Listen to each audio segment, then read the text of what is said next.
Hey everyone, we got another jam-packed episode coming out you all today for Wednesday. Got some trades that just happened. Why it looks like it's basically a seller's market right now. I'm going to go over the prices that a couple of teams paid and why, maybe this is good news for in a way with the Penguins, but also maybe it's bad news in a way for the Penguins as well. We're also going to preview the game on Thursday against St. Louis, and of course, get into some more uh, Kapanen talk just because last night was even more brutal, but maybe there's a bright side coming. And there's a small moment that I noticed after Kapanen missed his chance on a breakaway that I think hopefully could, turn the tide for him. This is probably very wishful thinking, but I'm going to get to that right after this drop.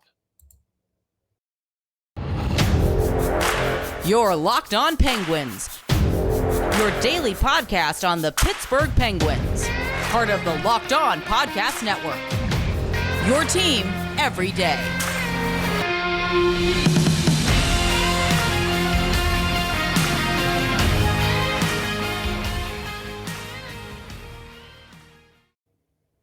Hello, welcome to another episode of the Locked On Penguins podcast. I'm of course, your host, Hunter Hodes.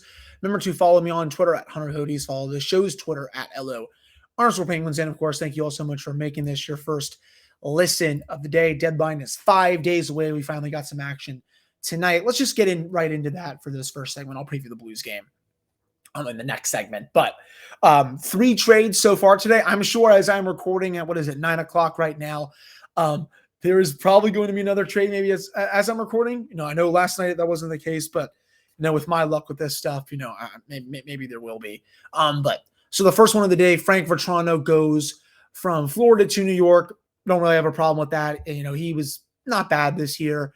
But the second one, we finally get the Ben Chiarot trade. He goes down to Florida for a prospect, a first-round pick in next year's draft, and a fourth-round pick in this year's draft. Again, I touched on this on my Tuesday episode. I don't know why people were throwing out the name Charot for the Penguins. It never made any sense.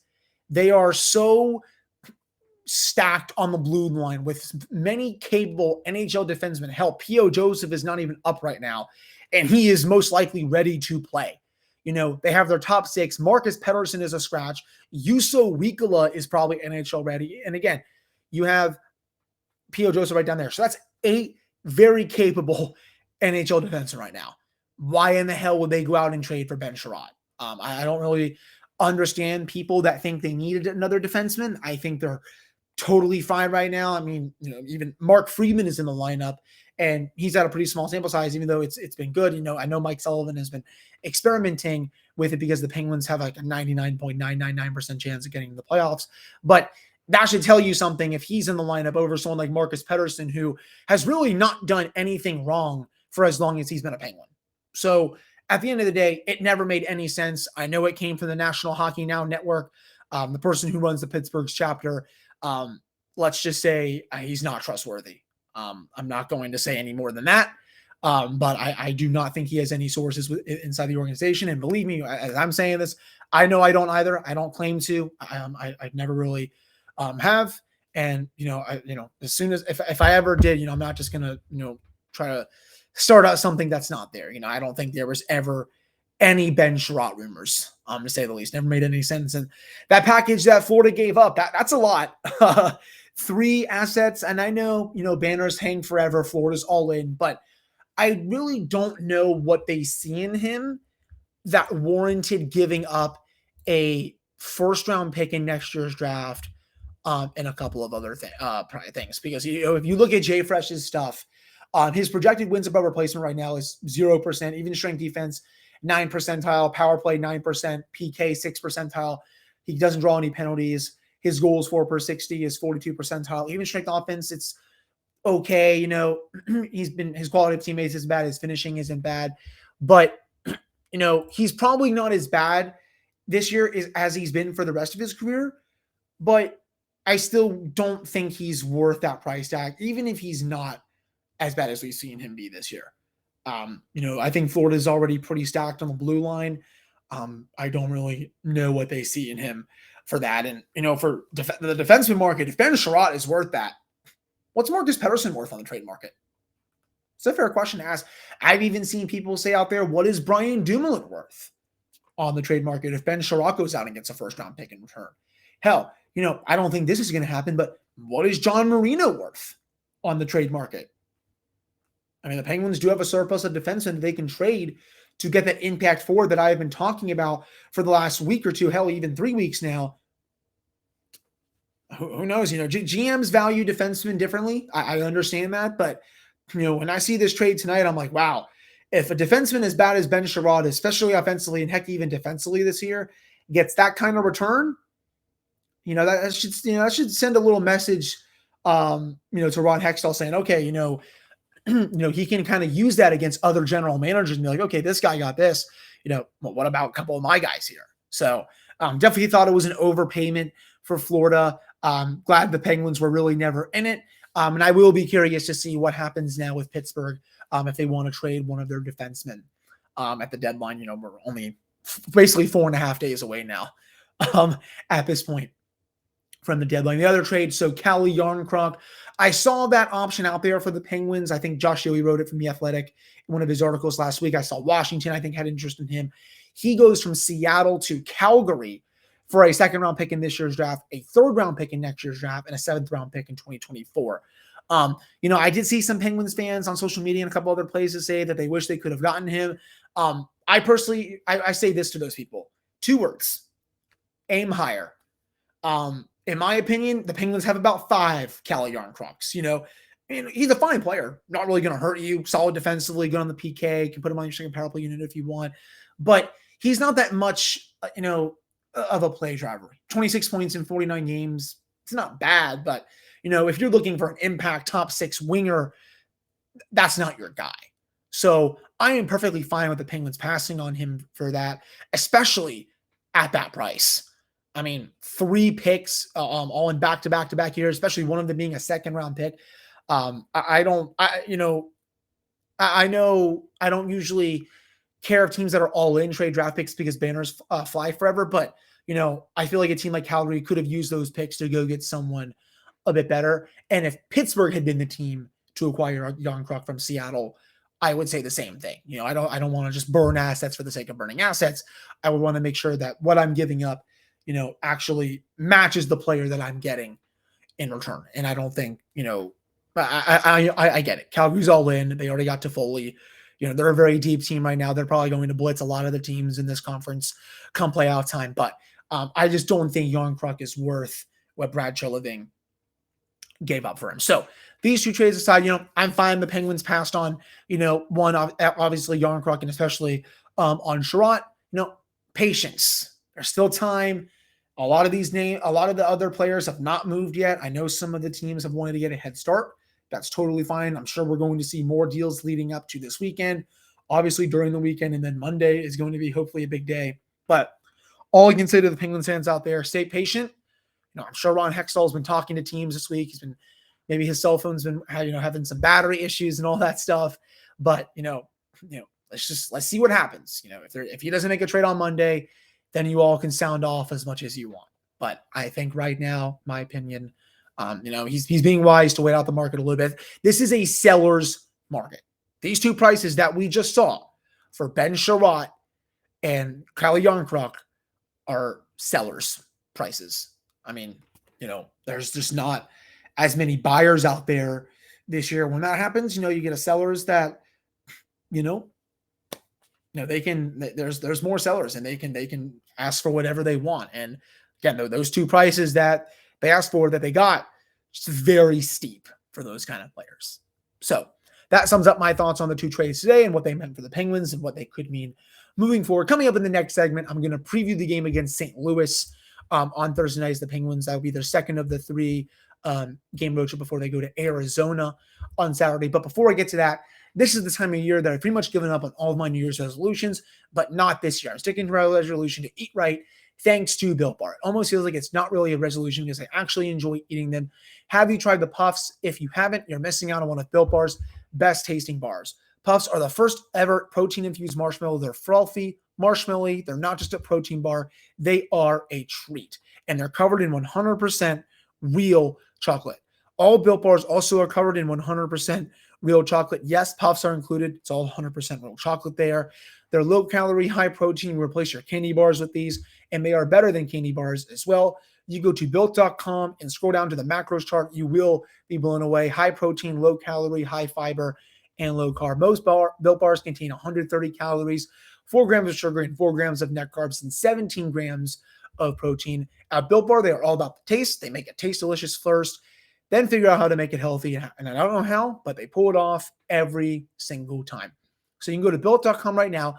Use promo code LOCKED15 and get 15% off your order. That's promo code LOCKED15 for 15% off at built.com. All right, we're back here on this episode of the Locked On Penguins podcast. I am your host, Hunter Hodes. You want to follow me on Twitter at Hunter Hodes. Follow the show's Twitter at LO_Penguins. So Pittsburgh takes on St. Louis Thursday night game, 8 o'clock in St. Louis, of course. And this is going to be a pretty. I had to. Funny enough, I go to my left wing lock to evaluate the Blues lines, and I have the Rangers lines pulled up for whatever reason. This is my lock right now. But St. Louis is a good team. I mean, they're top 3 in the Central right now. They've been one of the best teams in the NHL all year. They're obviously not going to catch Colorado. I mean, Colorado is just on a freaking heater. But they're basically battling with Nashville for that second, third spot. I think that's probably what we're all going to see in the first round, unless Minnesota comes up there and plays St. Louis. But right now, if the playoffs were to start today, it will be St. Louis having home ice over Nashville. Blues right now, 34-17-8. The Penguins, of course, 36-16 and 9. The Blues do have 2 games in hand on the Penguins. But their lines, Braden Shen, Ryan O'Reilly, David Perron. I mean, O'Reilly is one of the best 2-way players in the game. He's having a good year as well. You always got to look out for him. I always say that the O'Reilly trade from a Buffalo perspective was absolute dog water, as the kids like to say, of course, that weird word. But they just, I know they got Tage Thompson back. He's actually been pretty decent this year.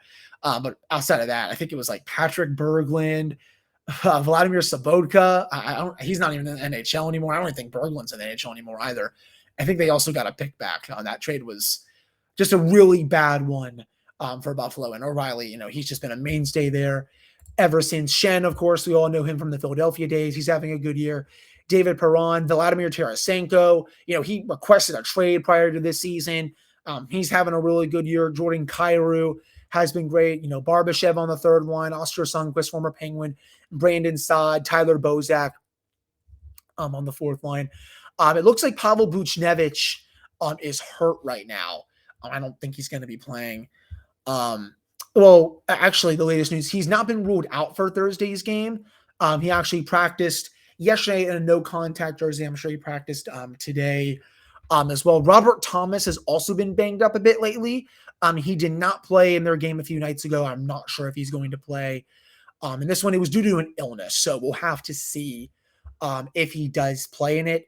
Tyler Bozak, though, he's expected to miss at least 4 weeks, actually. So he will not be playing in this game. That actually came out 12 o'clock today, so the lines on left wing lock, that's going to have to be updated. So no Bozak, that's big. That's obviously big. Defensively, Colton Parayko, he's having a really nice year. Marco Scandella, Justin Falk, Torrey Krug. He's always been a nice power play specialist. Good at even strength. But, Krug, he's mainly known for his ability to quarterback a power play. He kind of reminds me of Sergei Gonchar a bit in a way, just with how methodical he is at the point. He has a bomb of a shot, great playmaking ability. Now for a while, I've always wanted the Penguins to somehow get him. But he's making a lot of money down there in St. Louis. Robert Bortuzzo, also former Penguin, and then Mikula, who is on the left side. Remember him and Crosby were definitely going at it in that first matchup. And remember that first game, the Penguins were down 3-1 to the Blues in the third period, and they were able to come back, tie the game, and then remember the Blues challenged for goaltender interference. Did not get it. Craig Berube had a nice filled diaper after the game. And then, of course, Evan Rodriguez was able to bury the game winner with, I think, 6 to 7 minutes left. The Penguins were able to win that game. And that was during one of their hottest stretch of the season right there. It was just a really nice win for the Penguins just because, I think that was when Casey DeSmith started. he didn't really play well in that game. Mike Sullivan pulls him for Tristan Jarry, and Jarry doesn't allow a goal for the rest of the game. He was that freaking good. So I would assume Tristan will start in this one. Casey DeSmith wasn't terrible in Nashville. Again, I didn't really like the third goal that he gave up. But, I still think, it wasn't really too bad. And of course, hopefully my mic did not pick on my girlfriend just yelling while she's playing video games. So she just sounds like me sometimes. But it's going to be Tristan for this game. He got a nice night off. He'll get the start here, I would assume. Saturday, I think it's maybe you flip a coin. I don't really mind which goal you go to. My gut kind of tells me it's DeSmith, but I also would not be surprised if it is Tristan there. But, St. Louis, they're a very physical team. The Penguins were definitely pushed around against Nashville. I'm not really going to subscribe to the notion, though, that they need to get bigger and tougher at the trade deadline or something like that. They're just, the Penguins don't hit a lot at the end of the day. And honestly, if a team is leading the game in hits, that mainly means that they don't have the puck. And last night was a perfect example of that. Nashville out-hit them. I think for a time it was like 36-12 or something. And you know what? I didn't really care because the Penguins had the puck the entire game. The only reason why Nashville won was because just a couple dumb Penguin miscues and UC Saros was just God. So, if that game is played 9 more times, the Penguins probably win at 8. Even with UC Saros playing really good. So for this one, the Penguins just got to try to match the Blues' physicality, but if not, just got to, skate around it, just don't play into their hands there. And, the Blues special teams, they're not too terrible as well. But, I'm curious to see also what lines Mike Sullivan does. Does he keep the Matheson-Letang pairing going? I know I went on record in my last episode and say, maybe I would change at some point because they're both high-risk players, though I get it. The underlying numbers are pretty good with Matheson and Letang, so I wouldn't be surprised if Mike Sullivan keeps that pairing together at least for a little more longer to see if they bounce back from that. I would hope that both players have a much better game than they did on Tuesday against Nashville because that was just dreadful. That was easily Mike Matheson's worst game of the year. Letang had some really good stuff, had some really bad stuff as well. So that's my preview for the game on Thursday. Big one, obviously, for Pittsburgh. If they can win that game, they'll get points 82 and 83. Penguins, of course, as I said, have already beaten St. Louis once this year in Pittsburgh. So I'm sure Jordan Binnington will get the start.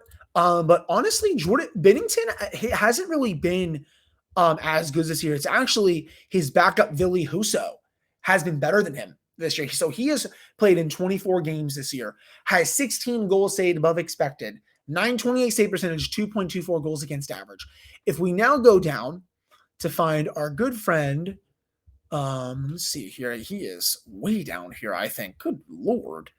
Jordan Binnington, 80th overall among goalies, 29 games played this year.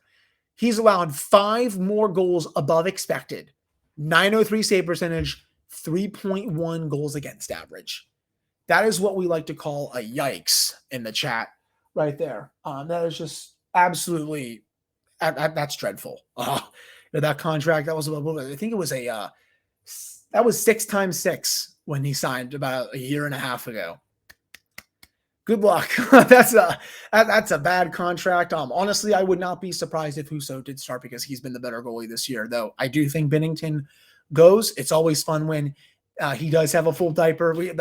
We finally got to experience it this year because I've always been wondering, he always does this against these other teams. He gets so mad for no reason. I kind of want to see it happen against the Penguins. Well, it finally did during the game. He got really jammed in after the game, especially. So bad contract there. He's had a really dreadful season. If he does start in the playoffs, and I think he probably will because, he obviously the Blues won a cup with him. I'm not sure how far they're going to go if they get, a 903 level performance from him, that's for sure. So if he is the starter, Penguins just got to pepper him with a lot of shots. This isn't UC Saros over here who's having a great year. This goalie can be had, and the Penguins have already gotten him at least once this year. So coming up in the next segment, I'm going to get to some talk on Kasperi Kapanen and why hopefully, maybe a moment that I saw on Tuesday can at least maybe get a jolt in him, at least from a leadership point of view. So stick around for that coming up here in this next segment. All right, we're back here on this episode on the Locked On Penguins podcast. I am your host, Hunter Hodes. Remember to follow me on Twitter at Hunter Hodes. Follow the show's Twitter at LO_Penguins. So, I saw this last night during the game. So when Letang threaded that beautiful pass to Kapanen on the breakaway, and Kapanen basically shot it right into Saros' logo. I mean, it's just a really poorly placed shot. He could have done anything else there. Try to go 5-hole, top cheese, made a deke even, but decided to do the worst out of all those options and just shoot it right into the logo. And we saw him go to the bench, and he's basically just, for those on YouTube, he's putting his head down, basically almost, like slamming his stick and screaming to himself because, he knows he's in a rut and he knows just what's going on is unacceptable. But I noticed Jeff Carter basically put his hand on his leg and just, tap him right there saying, you know what, you got this, you're going to break out of this slump soon. And, that's good leadership, in all honesty. I feel like that's a moment that Kapanen may remember if he does break out of this. And trust me, I'm not trying to sim for Kasperi Kapanen right now. I know how dreadful he's been. And if he is traded, I'm not really going to care that much. But if he is on the team after the deadline, I'm obviously going to root for him to get out of the slump because I don't want to see a player suffer like this. But I just thought it was a really good thing for someone like Carter to do because, I'm sure he's been there in some capacity with being in a slump. And, he wanted to be there for his teammate who, is really going through the motions right now. I mean, the guy was just a healthy scratch just a very little short time ago. And he's honestly never been scratched ever since he came into the NHL. And he's just, again, having the season from hell right now. Nothing is going in the net. I mean, he gets a breakaway when it's 3-1 at that point. The Penguins can make it 3-2 with a decent amount of time left in the third period. And he's just not able to bury that chance. If this is last year, he probably does, at least in my opinion. But just really liked what Carter did there, just being there for him and, just tapping his leg saying, hey, man, you're going to hopefully get out of this at some point. Me speaking, we'll see. I want to see it to believe it, I guess. But it was just another brutal night for him. I know it's basically been a nightly thing to say at this point when I record. But I am rooting for him to hopefully turn this around. I'm not just going to openly root against someone on the team that I cover. I'm not wired like that. But again, if he is traded, I'm not going to be surprised, to say the least. So I wanted to touch on that. We'll see what line he's on for Thursday against the Blues. I would imagine it's probably the third line again with Carter. Remember Rodriguez is probably going to stay on Sid's line. I'm sure they're going to have Brian Rust on the second line. Also, one more thing before I let you all go. I don't think it was just me that saw this. Mike Sullivan played Evgeny Malkin and Sidney Crosby almost 4 minutes at even strength on Tuesday night. That's something that he hardly ever does. I know Dan Bilesma used to do it quite more often. Mike Johnston never really did. But, I think as the regular season gets closer to ending and the closer they get to a playoff spot, the more I think Sullivan is going to play with some of these combinations because it was right after a penalty call a couple of times. Sullivan sent out Sid, Jake, and Geno for some shifts. And a couple of times they had some very nice extended zone time in the offensive zone. And I do want to see more of that moving forward. I know the Oilers do it a lot with Draisaitl and McDavid, but, I think Sullivan always just has been a coach that prefers to have, them on their separate lines. And obviously that's how you spread the wealth here. But, I am glad that he is trying something new with these combinations and he's, putting the two-headed monster out there together because they've always had good numbers when they are out there together at 5v5, especially in that kind of situation where you're kind of chasing the game, you're playing well, but you're not winning, why not? That could give the team a jolt if you score, especially. And, that could also, lead you to play them more together moving forward. So I'll be curious to see if Mike Sullivan starts doing that a bit more here as the season starts, to get closer. Yeah, even closer to ending. I should say I've always been a fan of both of them playing together at times at even strength. And, we will see if that happens here moving forward. But that'll do it for this episode of the Locked On Penguins podcast. I am back tomorrow night with a full game recap episode for the Penguins Blues matchup. Then Friday, I'll have a preview for the matchup against Arizona. And, we'll see if the Penguins have some trades and all that. So thank you all so much for listening to this one. And I will talk to you all on Thursday. Have a great rest of your Wednesday.